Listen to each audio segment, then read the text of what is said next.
Our task is to ensure the well-being of the earth and to protect its future. For as we lose the richness and diversity of life, we have a diminished sense of the divine. For as Thomas Aquinas observed, divinity could only express itself or be understood in the multiplicity and richness of creation. The ultimate sacred community is the universe itself. It is not something to be redeemed out of, but to be cherished for its beauty and sacredness. With a new cosmology and a spirituality of intimacy with the natural world, Christianity could become a powerful force in bringing about the healing of the earth. Peace on earth will come about through peace with earth. That's very interesting. I wrote that down, but I heard a week later Benedict using those same. He must have plagiarized.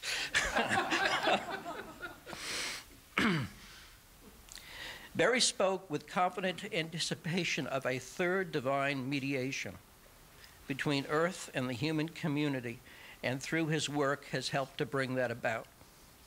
Now that's the religious side of things. I want to talk for just a few more minutes about the legal issues, which Herman knows far more about than I do.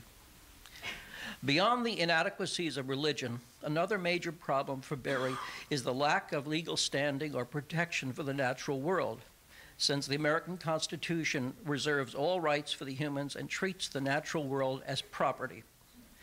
Within our mechanistic attitude towards nature, our existing legal structures cannot adequately protect the natural world.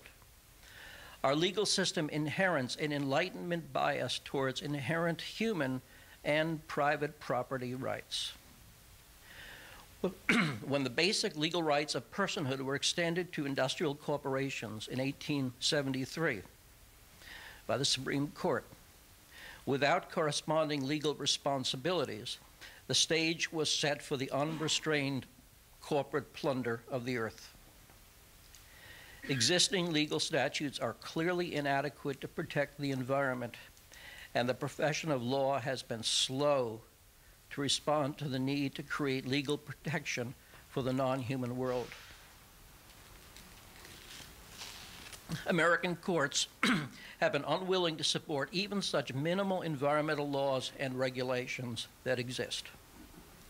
Thus, Berry has been a firm advocate for the new field of earth jurisprudence. He saw the need to extend our moral, ethical, and legal concern beyond ourselves to encompass the rest of life and to include biocide as well as homicide. He recognized the need for new principles of eco-justice to protect wildlife, habitat, and entire ecosystems.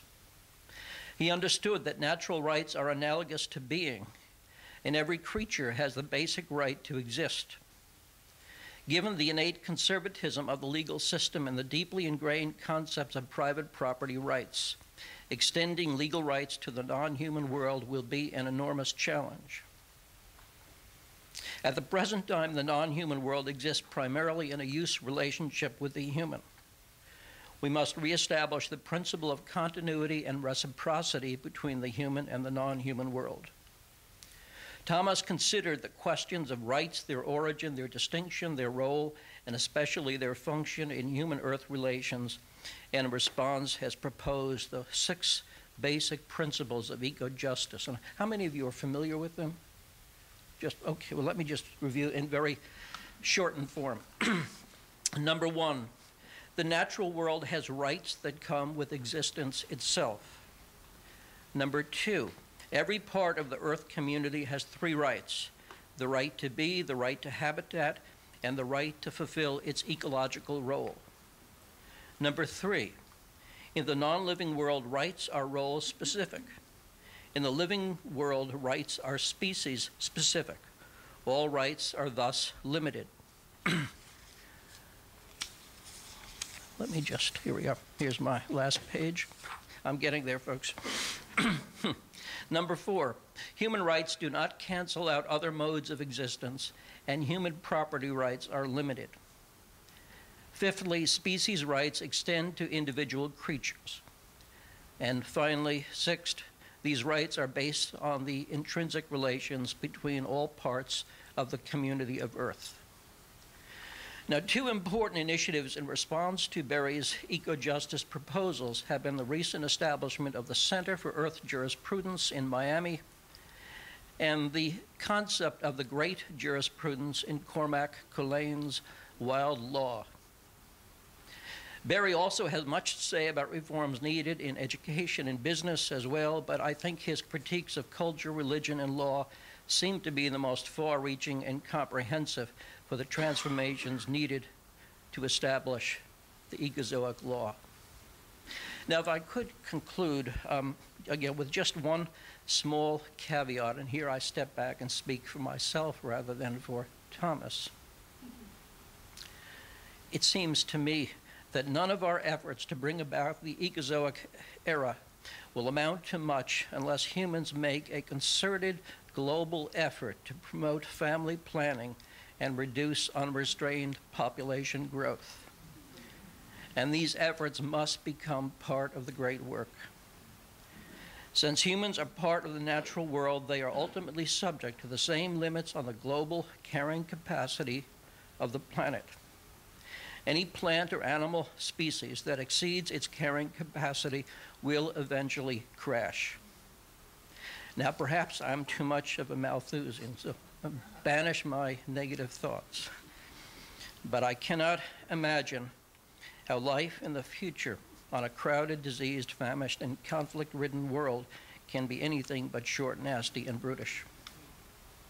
Nightly images on television suggest what these eco-calamities will be like, and they are environmentally driven.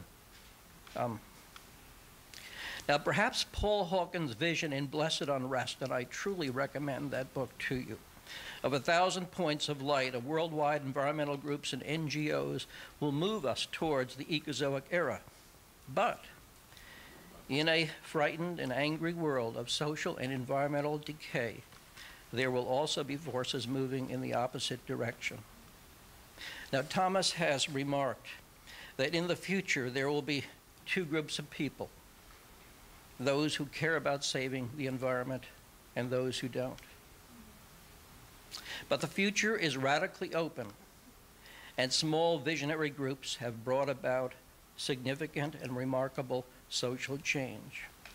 And for me, Thomas's great work remains my best and only sense of hope. Thank you.